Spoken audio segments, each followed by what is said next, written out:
Вампир буюу цус оргичийн жинхэнэ түүх. Амьд үхтэл цуснд шунаж шөнийн цагаар халуун цустыг ангуучилж, нар тусгаас өмнө бушны нүхэндээ эргэн ордог тухай үнэн худал нь батлагдаагүй үлгэр мэт яриа байдаг.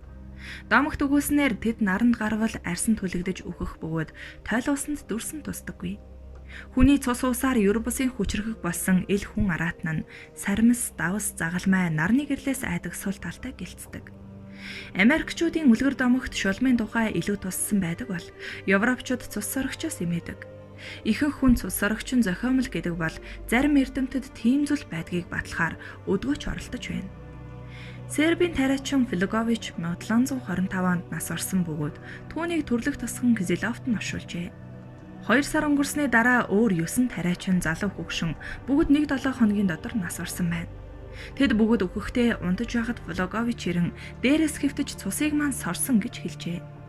Тэр өөрийн оршуулга дотроо хэвтэж байхын оронд вампир болон хуурсан байв. Эхнэр нь миний нөхөр гутлаа авах гэж ирсэн хэмээн гал дээр тос нэмжээ. Удалгүй тэр Кизиловоос өөр тосхон руу зүгтэн амьдрах болсон гэдэг. Тэр үед Сербийн энэ хэсэг Австри улсад харьяалагддаг байв.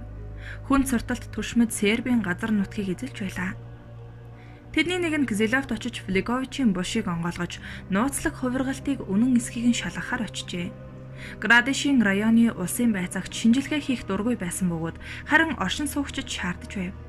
Тэр муу ёрын цогцыг шинжлүүлэхгүй бол тэд үхэхээс өмнө энэ тосгоноос бүгдээрээ явна гэжээ. Тиймээс хүнд сурталтан лам хоёр Филиговичийн шарилыг нээж үзэхэд цогцсын хамар нь жаахан хонхоосноос өөр ямар ч өөрчлөлтгүй шинээрээ байв. Үс сахал хумс нь хിവэрэ. Хуучин арьс нь гуужиж шинэ арьс гарч ирсэн байжээ.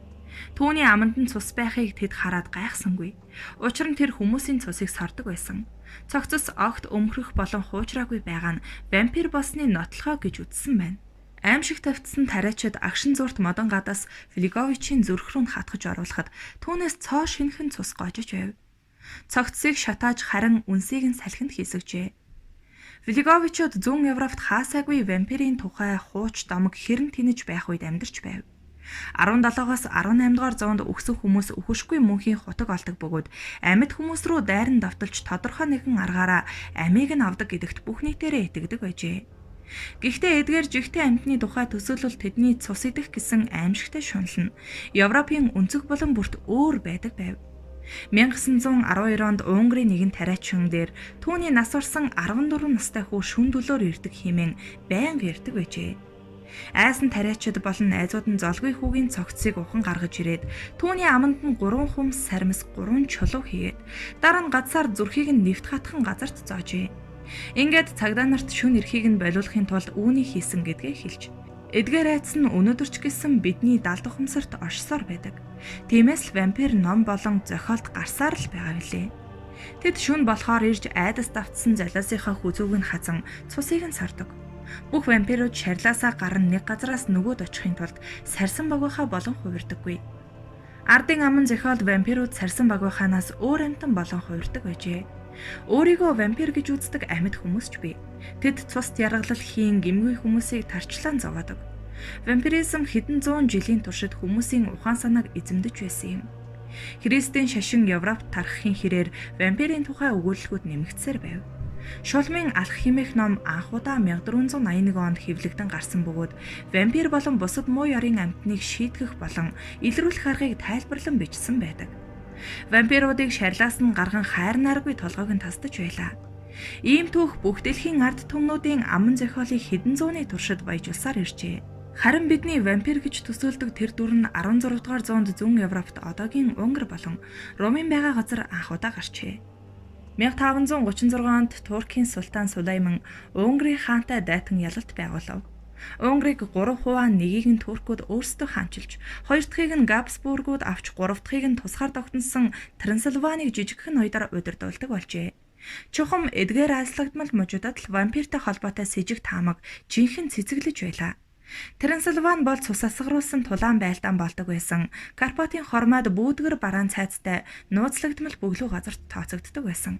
Ойгоор хучигдсан ууланд шашин маш их шүтдэг тариачид амьдардаг байсан бөгөөд тэд хүнийг амьд байхад нь сүнсэн салан гарч дэлхий дээгүүр ахи шувуу эсвэл өөр амьтан болон тэнүүжилж байдаг гэж бат итгэдэг байв. Энд үүссэн эпидеми буюу тахал нь агшин зуурт тэр бус нутгаар тархаж бүхэл бүтэн хотуудыг сөөрүүлжээ. Эдгээр аимшигтай үйл явдал нь вампирт итгэх итгэлийг улам бүр нэмэгдүүлдэг бөгөөд тэднийг ямар ч үхэлд сэжгэлдэг байв. Тахлын өмнө хүчин мөхөсцсөн оршин суугчид хүмүүсийг нас барсныхан дараа нин даруй булшилдаг байсан бөгөөд харамсалтай нь үхээгүй хүнийг амьсгаан түр тасалдаж байгаа үед нь цөөнгүй оршуулж байсан гэдэг. Зарим тийм золгүй золиос болсон хүмүүс шарил дотроос хэрэн гадагшаа гарах гэж оролдох нь мэдээж. Эртний грекүүд нь нас оргисдыг аманд нь зоосхийн оршуулдаг байв. Тэр нь хорон санаа цүнсийг амаар дамжин оруулдаггүй гэж үздэг. 19-р зуунд грекчууд ийм маягаар чөтгөр шулмыг орхоос хамгаалan аман дээр нь лааны тусан загалмай тавьдаг байжээ. Унгар болон румынчууд нас барагсдыг хүзүүнд нь хадуур зүүн хэрв шарилаасаа босох гэх юм бол тэр хадуур нь толгойг нь огтолчихно гэж үздэг байв. Финляндчууд цогцсын хүл гарыг нь хүлэн эсвэл газартаа зоохын тулд жад хатгадаг. Зүүн Европт цонх хаалган дээрээ өргөс дургамал хатгадаг зүйл тавиад хэрв вампир ирэх юм бол түүнд хатгуулаад цаашаа явахгүй буцна гэж итгэдэг байжээ. Буудаа болон шар будаа хууч яриагаар бол шарилаас өндийн гарч ирэхэд анхаарлыг нь татаж тэр будааг түүж аваад гархаа мартчихна гэж үздэг. Вампирийн амьсгал нь хортой гэж үздэг. Вампирууд хурц үнэр сармисны үнэрийг авч чаддаггүй тул шарилт ихэвчлэн сармис хийх эсвэл хүзүүнд нь зангилаа хийн зүүдэг байжээ. Вампир бусад хорон санаат ад чөтгөрийн адилаар ямагт мөнгөн идэл болон загалмайнаас айдаг тул хаалга болон хаашаан дээрээ загалмайг хаддаг байв. Хүмүүс унтахдаа гартаа хурц үзүүртэй зүйлсийг авч унтдаг байлаа. Вампир шөнө ирэхээс айхдаа хүмүүс өөрийн хувцас болон цээжин дээрээ хүний ялгадас хүртэл тавьдаг болтлоо айдаг байсан гэдэг. Хэрв ямар нэгэн шалтгаанаар цогцос буруу зүрүү оршуулгдсан бол эсвэл зангилаас ихвсэн тус болохгүй бол хүмүүс буруутан хайн үхлийг даван туулан буцаж ирсэн вампирыг хүнөдөг байжээ. Зарим нэг соёлд морь вампирийн шарилыг гიშгдэггүй хэмээн итгэдэг байв. Үүний тулд нэг өнгийн морийг сонгон авч түүнийг залуу охиноор унуулдаг байжээ. Сербид удаан хатаглагдсанаас болж нурсан ямар ч шарилыг вампирийн шарил гэж үздэг. Вампирийн ангуучид олон цогцсыг гаргаж ирэн вампир болсон эсхийг нь шинжилж аль хэр задарч элэгдсэн байна гэдгийг нь хардаг байжээ. Илрүүлсэн аргаас нь үл хамааран вампирыг алах арга нь янз бүр бөгөөд модон гадас хатгах, шатаах, толгойг нь таслах эсвэл гурван аргыг бүгдийг нь хийдэг. Зүүн Европын орнуудад энэ үед вампирт сэжиглэгдэж байгаа шарлыг онгойлгон түүнд сүрэлж ихэн гадас хатгаж дараа нь шатаадаг байлаа. Голдуу цогцсын толгойг нь шарлын нүг ухдаг хүний хурцээр тасддаг.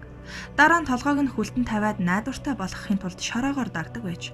Болгар болон сербууд хүүсэн дээр нь долоогны мөчөр тавин толгойноос нь бусад бүх биеийг нь үсэх хусдаг байв. Үүнээс гадна тэд хөлийнх нь улыг эсэгдэг ба хумсыг нь толгойных нь ард тавьдаг. Вампирийн биед нь гадас сүлбэхэд тэнд байсан гэрчүүд ихэнхдээ хүрхийх дуу гарахыг сонсдог бөгөөд мөн хар цус гарахыг хардаг байсан гэдэг. Тэр дуу цээжинд нь хуримтлагдсан агаар гарахтаа тэгж дуугардаг бөгөөд харин дууг вампир болсон болохоор ингэж дуугарч байна гэж үздэг байв.